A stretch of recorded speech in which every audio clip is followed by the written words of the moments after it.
নমস্কার, আমি অ্যাস্ট্রো অনুপ। আজকে আলোচনা করব অহংকারী।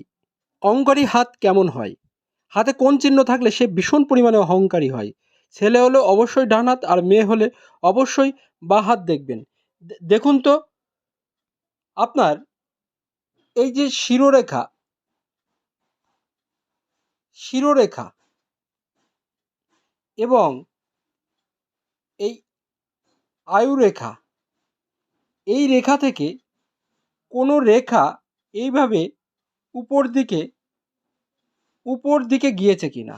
যদি আয়ুরেখা থেকে যদি কোনো রেখা শিরোরেখার উপর দিকে উত্থিত হয়, তারা ভীষণ পরিমাণে অহংকারী হয়। এছাড়াও শনির ক্ষেত্রে যদি এইভাবে তারকা চিহ্ন যদি উত্থিত হয়, তারাও ভীষণ অহংকারী হয়। এবং বৃহস্পতির ক্ষেত্রে যদি এইভাবে যদি কোনো তারকা চিহ্ন থাকে, তারাও ভীষণ অহংকারী হয়। এবং তারা মানুষকে মানুষ বলে অনেক সময় পাত্তা দেয় না। এবং